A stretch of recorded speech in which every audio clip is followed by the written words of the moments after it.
Coming up in Born to be Wild, Lorraine gives baby pigeons a second chance at life. So a lot of people say they never ever see baby pigeons. Well, here you are. Staff and animals face the dramatic onslaught of winter. We were working on just 2 and 3 staff. The other staff physically just couldn't get in. And otters finally return to the wild. It's always nice to see animals go back to the wild, especially otters, because we do have them in care for so long. Opened in 2012, the National Wildlife Rescue Centre is a purpose-built, state-of-the-art facility designed with Scotland's wildlife in mind. Fishcross is a purpose-built centre, and it was built specifically to treat large numbers of Scottish wildlife. Here, centre manager Colin Seddon and his team care for around 10,000 sick and injured animals every year. Every wild animal that we treat gets, I'd like to think, the best possible attention and the same attention, whether it's a crow, whether it's a sparrow, whether it's a blackbird, a hedgehog, a golden eagle, an otter or a badger, it doesn't matter. As far as I'm concerned, my role here is to get as many animals back into the wild as I can. The centre is a purpose-built hospital with paddocks for deer and pools for otters, as well as dozens of aviaries for the birds, a large mammal rehab centre, small animal care unit, and the UK's most advanced seal hospital.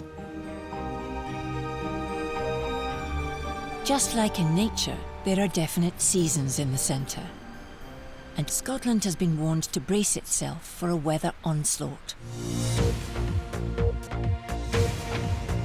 More than 300 drivers have endured freezing conditions stranded in the snow on the M80 in central Scotland. The Met Office has issued a red alert, its highest weather warning across large parts of Scotland as heavy snow falls and the cold weather intensifies. It's the first red warning issued for snow in 5 years.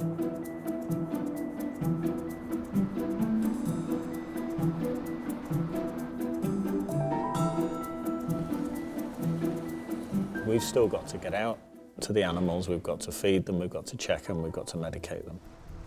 We also were working at one period on just 2 and 3 staff in the whole site when we should have had about 13. And that's because the other staff physically just couldn't get in. They tried, but they couldn't. It also affects us from the point of view of release. You know, we don't want to release animals into bad weather because it gives them a more difficult time to readjust and get used to the wild again.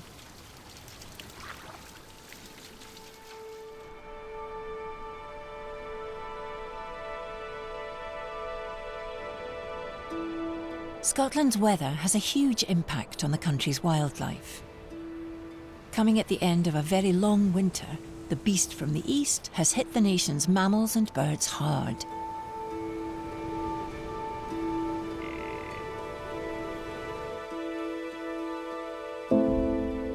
The first victim of the beast has been brought into the bird centre.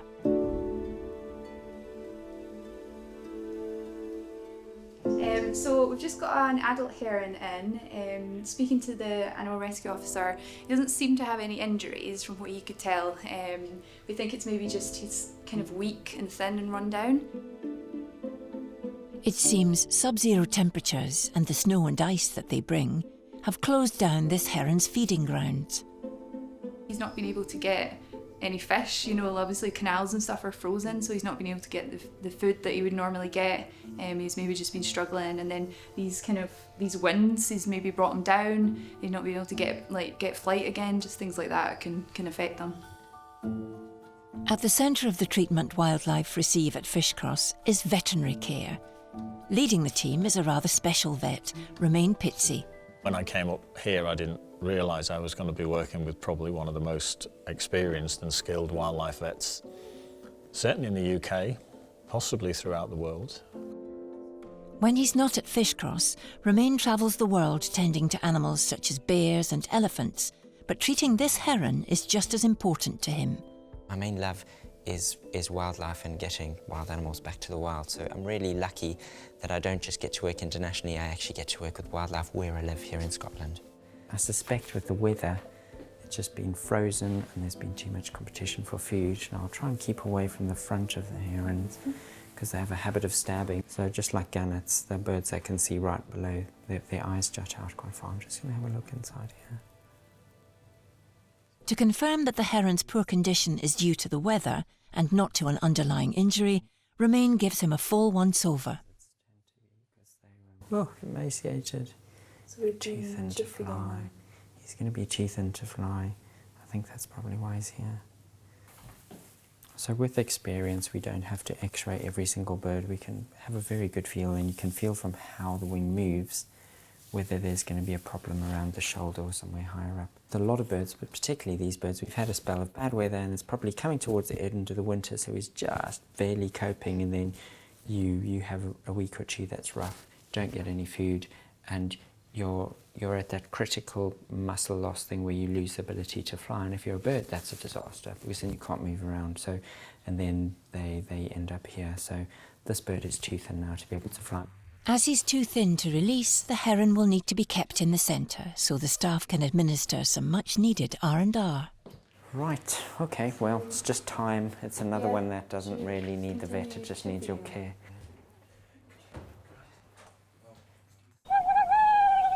$196. Too fast.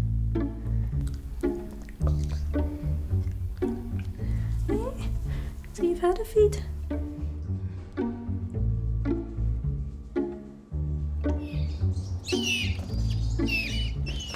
The first orphans of the year have come in, and they're a pair of tiny baby birds. Two baby pigeons come in, and they're so tiny, little nestlings. You can see here, I've got them in a little nest. Come on. Well, they both came in this morning, and the nest has fallen, but they were picked up yesterday, and this is the first time getting into the centre, so they've been quite cold, but the first thing to do is heat them up. Just shut that, keep the heat in. And you can see how tiny they are. So a lot of people say they never ever see baby pigeons. Well, here you are. This is what a baby pigeon looks like. I don't know why people don't like them, because they are beautiful. We think that maybe feral pigeons, you can see by the pink skin. Feral or town pigeons are one of the world's most familiar birds. Their ancestors, the rock doves, live wild on the coast in seabird colonies. But they've adapted so well to urban life, they're perhaps the ultimate city slicker. They're seen as pests by some, but the centre treats every animal, from the tiniest mouse to the most majestic eagle, the same. If they're sick or orphaned, they'll get care. First up, some food for the pigeons, and that means getting the kettle on. We use it's called KT powder. It's the same sort of food that people hand rear parrots, and it seems to work really well for our ones. So because they're quite small, we use little tiny scoops. If we've got loads of pigeons to feed, we're using bigger scoops. So it's one scoop of that and some cold water. I get that. Basically, you feel like you're making up baby food, you know, and the pigeons get fed at that age probably about every hour, every couple of hours. These orphans, which Star Wars fan Lorraine has named R2 and D2, will be fed at regular intervals throughout the day.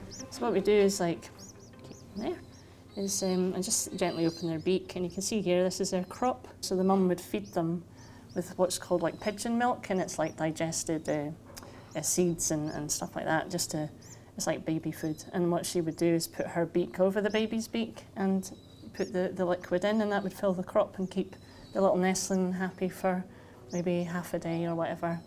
Oh man, there's millions of proud mummy moments. So it's one of the things that you love, you know, is being a mum, and it's fantastic. And you're special little babies. You know, these are the ones that I always call them babies. I mean, I know they should be like nestlings in the official terms, but they're babies. Lorraine feeds each pigeon a 1 millilitre feed. I'm going to pop this down their beak. It doesn't hurt them, it's just very gentle. And just push a wee bit in there. And what I'm doing is I'm putting that liquid right into the crop. So that's filled up a little bit, but not too full. You don't want it too full. So you're sort of like 3/4 full. And that's little one done. So that is you fed. R2 and D2 both fed.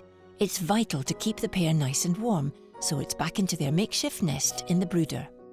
So we can just tuck them up and that'll be them. So we'll not need to feed them now for another maybe a couple of hours, but I'm going to keep checking them all the time just to make sure. So this is the beginning of the stress. But with a need for around-the-clock care, R2 and D2 won't be able to stay at the centre overnight and will have to go home with Lorraine. She'll have to use all her experience and ingenuity to keep the pair alive on her way home.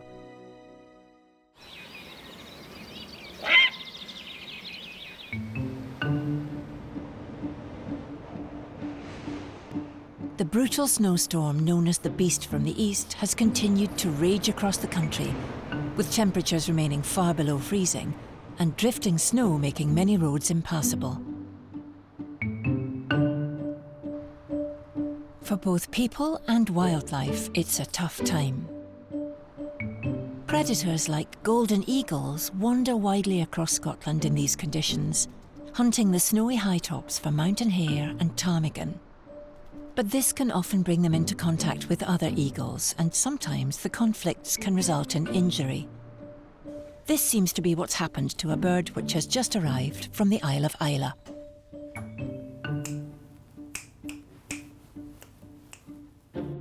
If the eagle were in good health, it wouldn't put up with being handled in this way and would be much more aggressive. Its passive behaviour is a cause of concern for Romain. Just not normal behaviour. He should have been biting me, and the fact that his head doesn't look symmetrical, be very suspicious. He's hit something or he's crash landed, so we'll x-ray his skull as well. In the wild, golden eagles rely on their incredible binocular vision to hunt their prey, spotting it from long distance and pursuing it with deadly accuracy. Any damage to their eyes is likely to mean they are unable to hunt, and if they can't hunt, they're unlikely to be able to find enough food to survive. They have very, very detailed vision from a great distance, but they also rely on both eyes being fairly balanced so that they can get a perception of depth. So the same thing as if you try and punch the wall, you can tell how far away the wall is, but if you close an eye and you walk up to the wall, you're much more likely to actually hit it because you can't tell the depth. So a bird that has to come down at great speed and either catch another bird on the wing or something on the ground, whether it's a rabbit or a fox or something like that, it just can't cope. So it's probably about the worst thing that can go wrong for these birds if their eye goes wrong. Unfortunately, it's not great news already before you even x-ray the bird.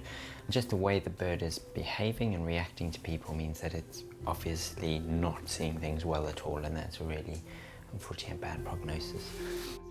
In order to get a good idea of the extent of the eagle's injuries, Romain opts to knock it out using anaesthetic gas to get some x-rays of its head and wings. Whatever he's hit or however this has happened, he may also have sustained either skull fracture or brain damage, and that's also not a good sign, unfortunately, at all.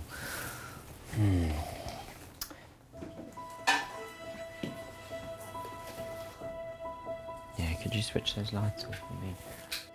The centre is well equipped with technology like the X-ray machine, which enables Romain to get a really detailed overview of the extent of the animal's injuries.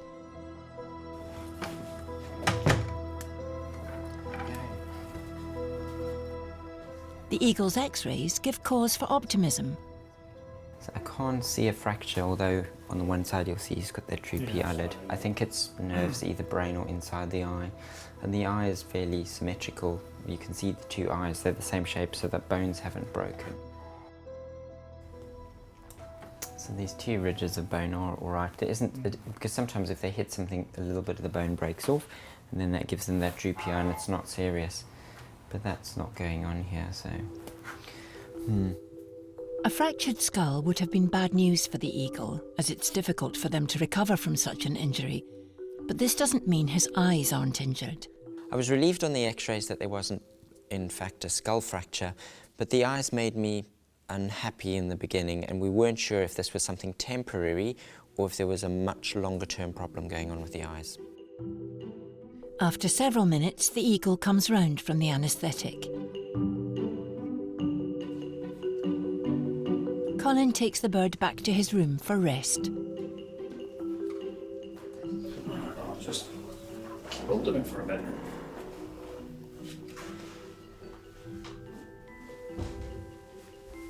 Sit on your perch.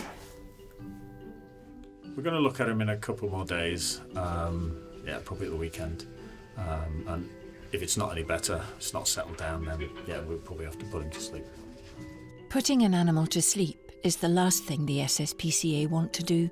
They'll do everything they can to help the eagle.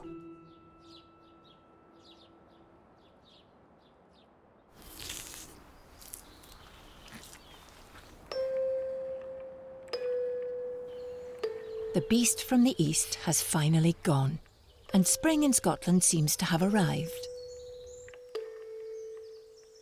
Now the staff can begin to feed up the beast's victims and get them ready for release. Back in the bird unit, the heron, which Lorraine has named Roger, is showing signs of improvement. We were really worried in the first 24, 48 hours if he was even going to pull through. But he's improved so much, he started to self-feed, he was standing up in the cage and he was taking up the whole space in the cage. It was like, we need to move you to the aviary now. So we got him out a couple of days ago and I'm just going to go out and feed him some fish. So we're bringing him up to these big aviaries. These are enclosed aviaries which are ideal for bigger birds. We've got 15 in total. They get used for all different things and he's in aviary number 5. So.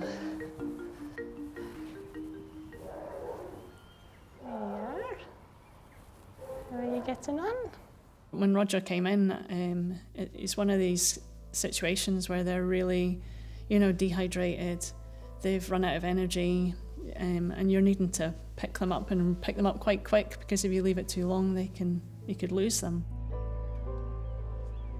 When he's flying from one perch to the other, that's when we know he's ready to get released. We keep them probably longer than we need to sometimes just to get them really fit and strong, Especially with the weather. It's different in summer, there's more food, but obviously he's come in because of the snow, and if it snows again, we're going to be in big trouble.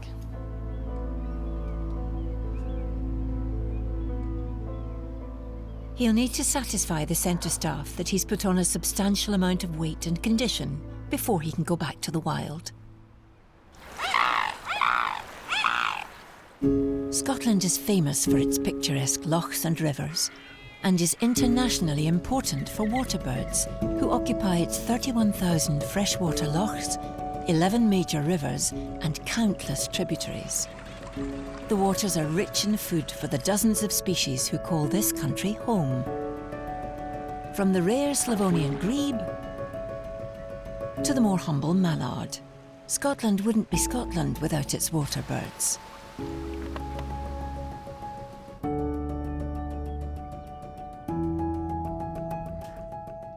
Hugely experienced vet Alistair Lorry is operating on an injured swan when a pigeon is rushed into the treatment room. It's been attacked in one of the centre's enclosures. Quite a lot of lacerations on him. It's like something's been in and ate most of the neck out the other one, so I don't know if it's... Are there foxes in there? No, I don't know if but the foxes and the cats can get in and out. Right. So I don't know if something's been in and just tried to get that one and couldn't and got the other one. Okay. The blood in his mouth as well.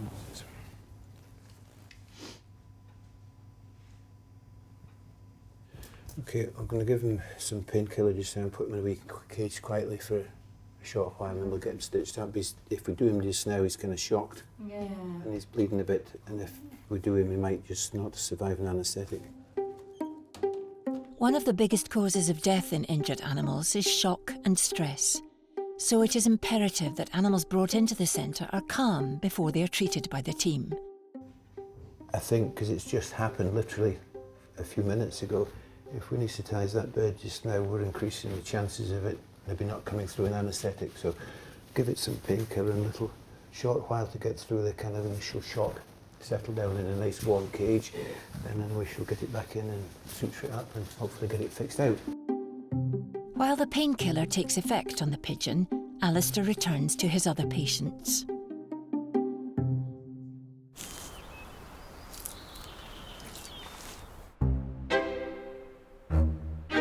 It's a fortnight since the centre's other pigeon residents, R2 and D2, came in. But under Lorraine's care and attention, the birds are thriving. All we do is get one down just now, so that I know who I've fed. See a big difference in the size? You look like a proper pigeon now.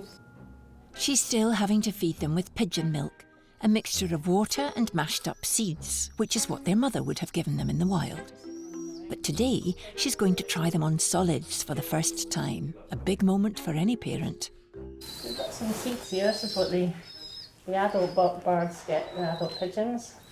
I'm just going to sprinkle a few down. See if you can get any interest in this. What is this? It's quite a proud moment. It's like baby's first steps. R2 takes to solid food straight away, and D2 isn't far behind. You're doing really well. Hey. Very grown up.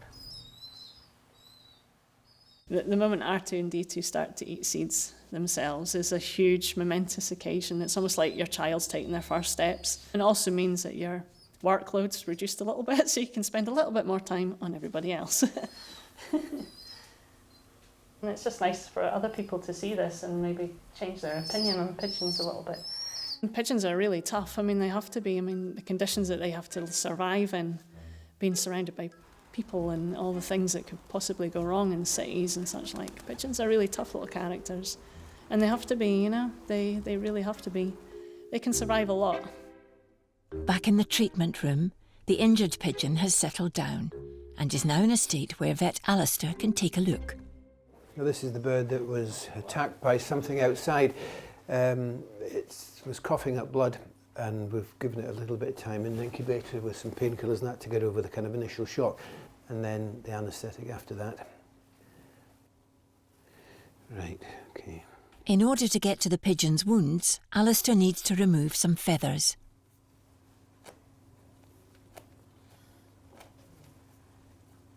There's another puncture right up there. That's the one must have been round its windpipe. You know, 'cause it had blood coming out its throat.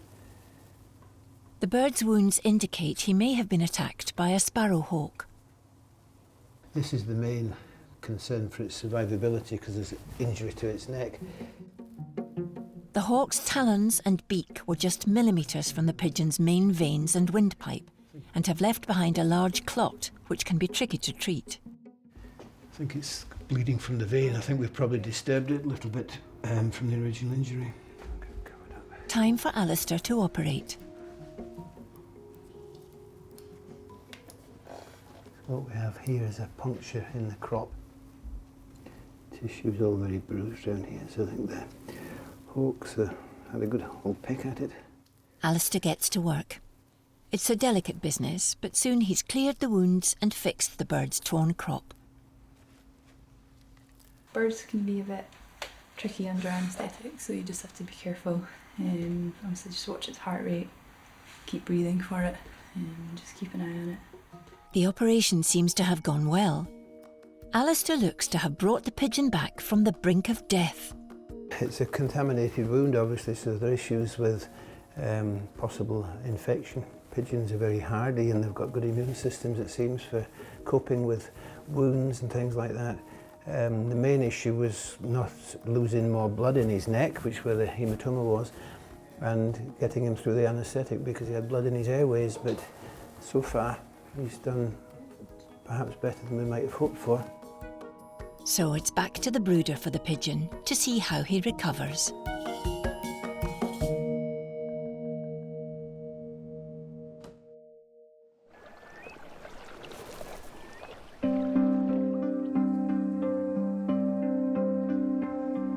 Roger the heron has been in the aviary for 4 weeks and has been putting weight on nicely. With him back in good health, the day has finally come for him to be set free. But before Roger can be released, Lorraine and Colin need to catch him and get him into the van.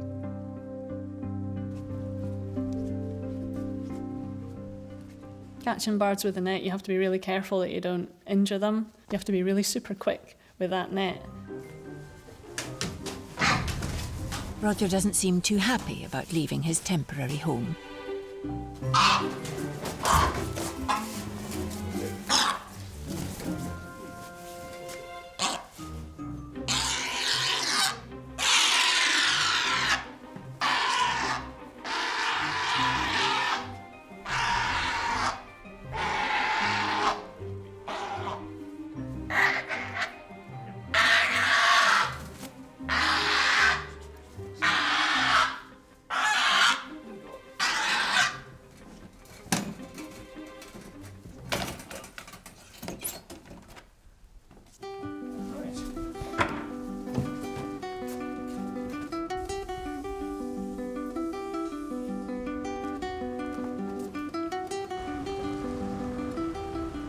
it's one of those situations where we've now got a nice little weather window.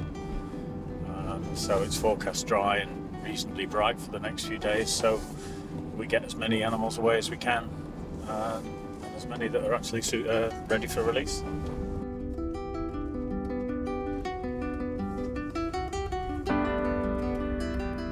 Once they've got Roger down to a local river, it's just a matter of opening his cage and letting nature take its course.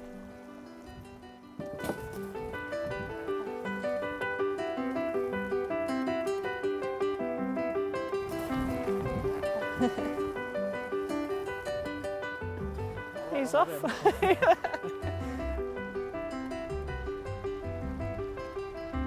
Oh.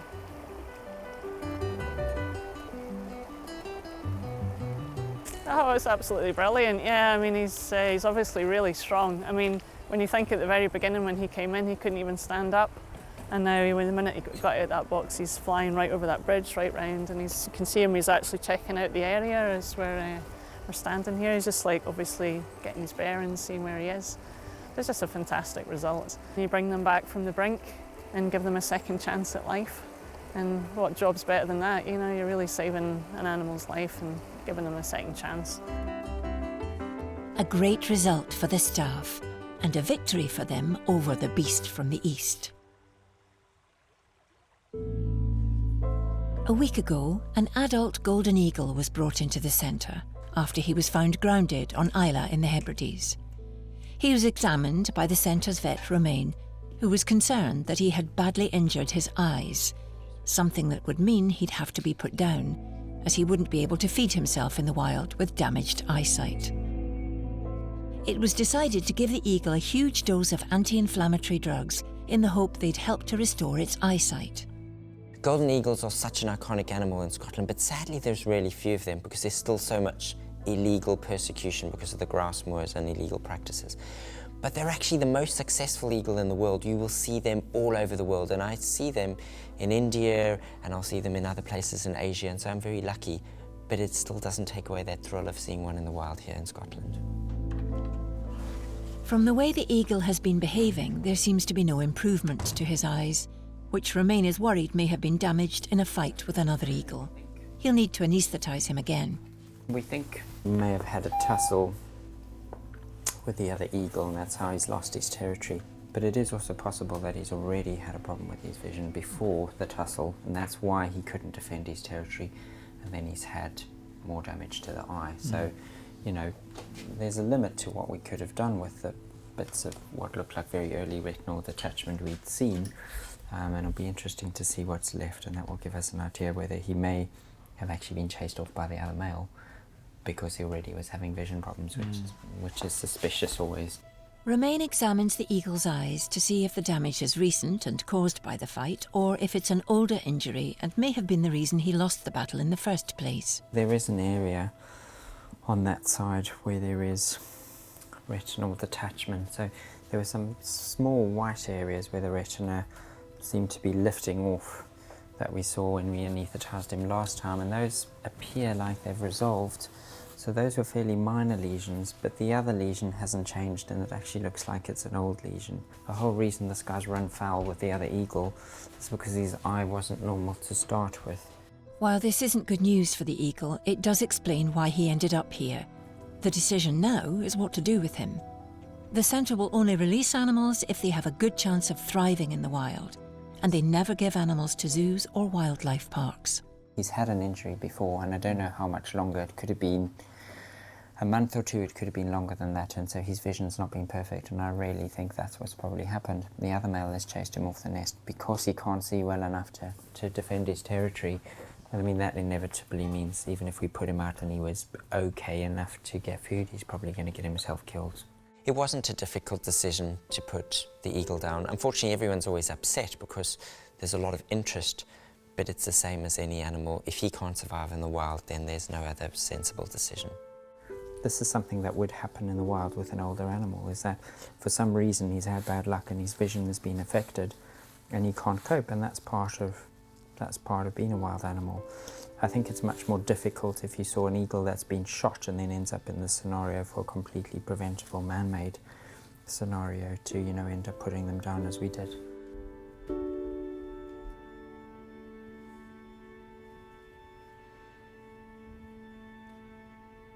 That's him gone.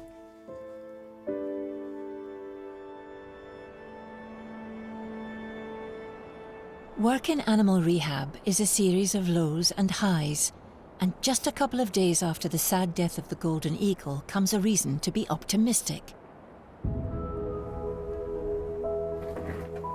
Colin has been given the green light by the Forestry Commission to release 2 otters. These are otters who've been with us over a year now. They're both from roughly around the area where we're going to take them back to. It's always nice to see animals go back to the wild, especially otters, because we do have them in care for so long. So yeah, no, love doing releases, it's good, especially on a sunny day. So with otters Little River and Lynn caught and in the back of the van, it's off to the borders for the release. So it's a very good site, this one. And hopefully the otters will have very productive, full lives ahead of them. You know, we can take the animals in, we can do the rearing, we can repair the damage that's caused to them, we can get them fit for release, but then we rely on a network of people to find for us and also help us with any releases we do.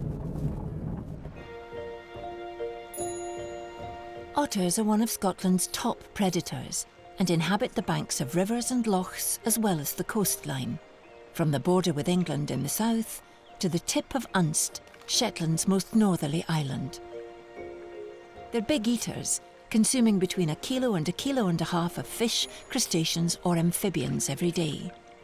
But otters are fiercely territorial and have been known to fight to the death to protect their territory, so it's really important that Colin is sure there are no native otters where he plans to release his pair.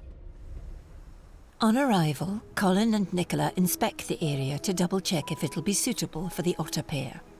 Nothing's been there, so we've got the one entrance here and then we've got the other one there, which is all sealed up. Let's go there. In order to make the otters feel more at home, Colin and Nicola have brought along some of their bedding from the centre. And this is some hay from their own bed, Right. which I was just going to stuff in the hole. The hole itself, I mean. And then this is just a bit of fish. Or a lot of Is it fish. fresh or? Yeah. Well, it's freezer, it's defrosting now, so it should be all right. Having it for dinner.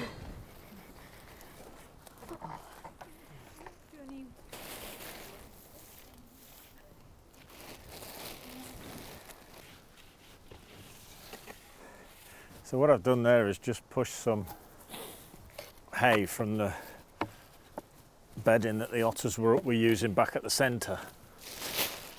It will just help encourage them to use the set and it will make it more homely for them, so that's good.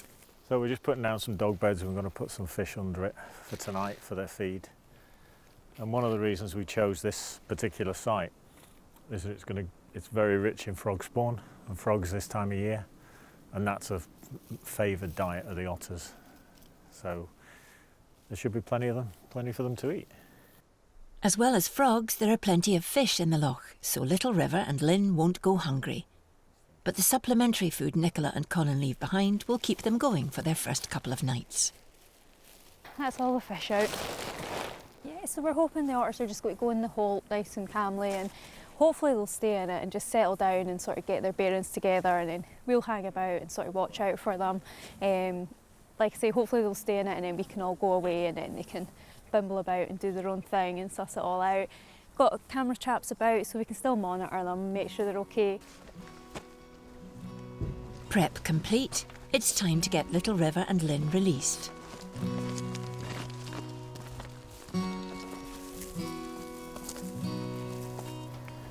First, it's Little River. Going in. There he goes.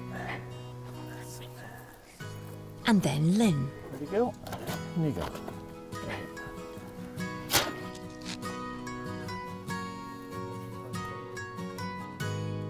The way they went in was ideal for us because they went in like they were totally wild animals. Don't want to be near people. Don't want to be, you know, carted around the countryside. And that's sort of ideal. With the otters safely in their holts, it's time to pack away. But moments later, a furry face appears. That's the boy. He's obviously keen to investigate his new surroundings, and after a year in the pool, gets a taste of fresh, wild swimming.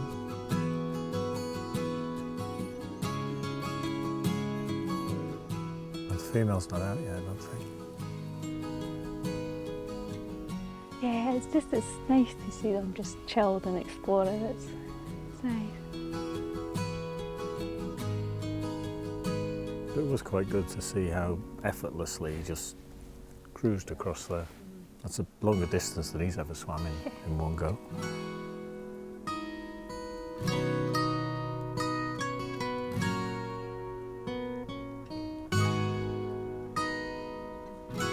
And that's just to get away from the missus. So we're getting our dinner, okay? It's coming back. A few seconds later, and Lynn pops up to see what all the fuss is about. Girl's coming out now too.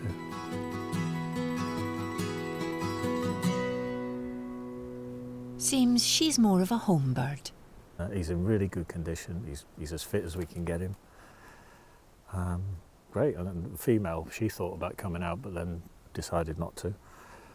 So maybe she's just going to settle in there for a bit, and then she'll come out later when we've all gone. So, job done, it's back to the centre. Colin and Nicola will have to wait for the camera trap footage to see how Little River and Lynn are getting on.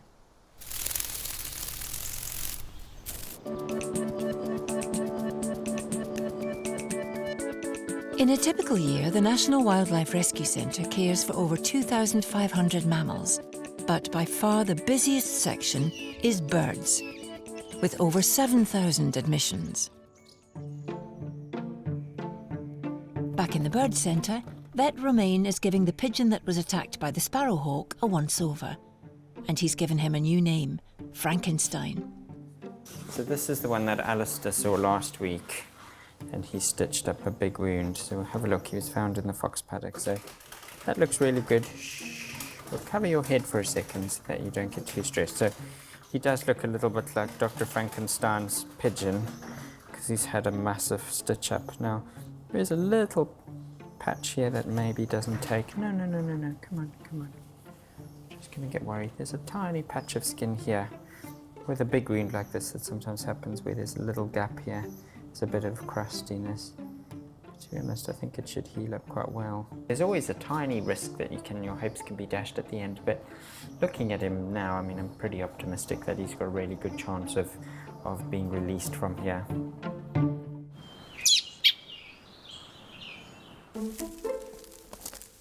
When Otter's Little River and Lynn were released 2 weeks ago, camera traps were left out to see how the pair would get on. Nicola and Sheila, who cared for the otters when they were in the centre, have come together with Johnny, April, Claire and Chloe to see what's been caught on camera. No otters to begin with, though the bird count is high. Oh my God! Everyone wants a bit of this house. Including some inquisitive buzzards. This is the first day when they go into the dog bed and the fish isn't there. No. Some badgers, and even a rather more familiar creature. Oh no! Everybody's coming to their house. Badger. They've really got badger friends with them. But then... Oh. So nice they're together.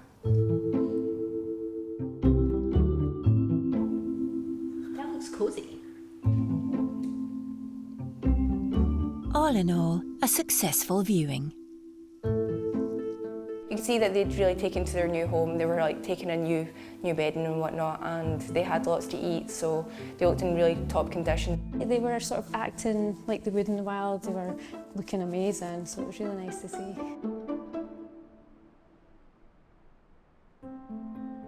There's some sad news from the bird centre concerning one of Lorraine's orphaned pigeons. I'd got them to that stage where I could get them to the aviary, and you think you're done, you think that's it, they're out. They looked fantastic, They looked strong, they were eating by themselves, everything was perfect.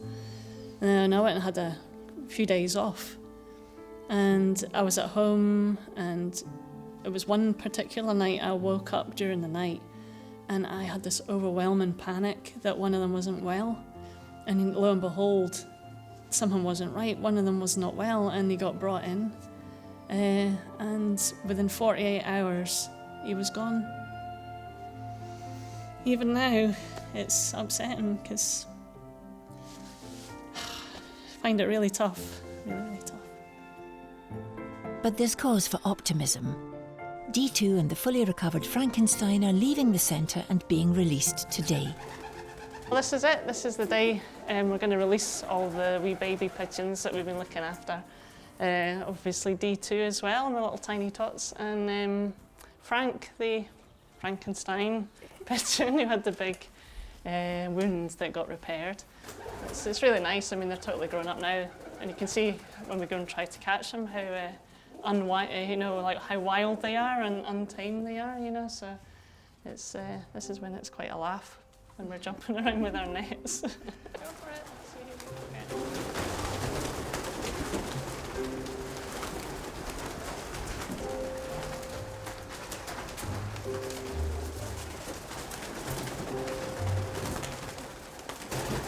It's so difficult. You're a bit thin. You're not going.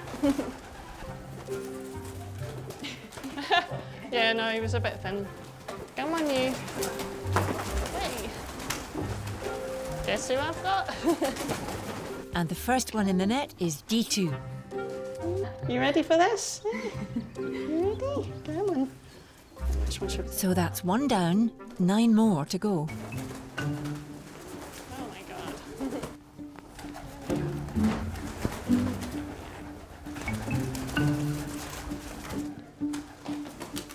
And one of the last to be caught is Scotland's hardiest pigeon, Frankenstein, or Frank, as he's now known.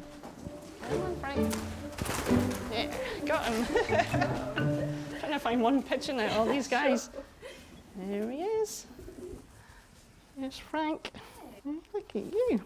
You're the luckiest pigeon alive. Come on then. Now it's just a matter of a short drive to the woods, and Lorraine is confident this flock's bonding in the aviary will stand them in good stead back in the wild. Okay guys, go on nice and hot.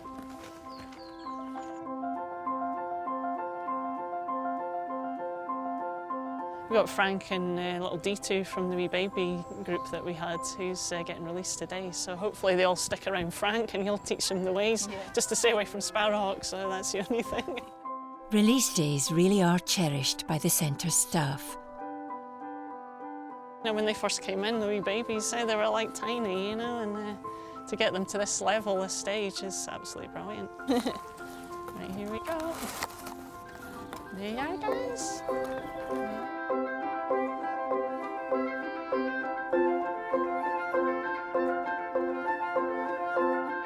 That's the first lot off, including Frank. But now it's time for Lorraine to release her pride and joy. This is way more personal because it's little D2 that is from my little babies that I took home, and obviously R2 didn't make it. So it was a devastating moment. I can't even talk about it, but I just feel like, you know, he will be with them and still be flying with wee D2. You know, I'm sure he'll be overlooking things, you know, and flying with the flock, you know. Start their new life. This is what it's all about. You know. Here you go, darlings. Here you go.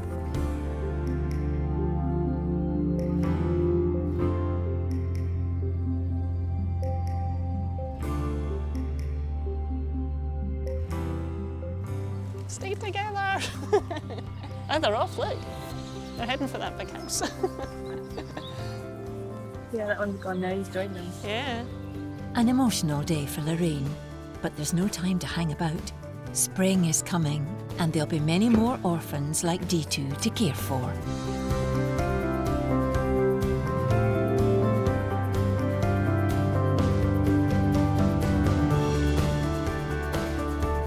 This year has been the busiest to date for the centre.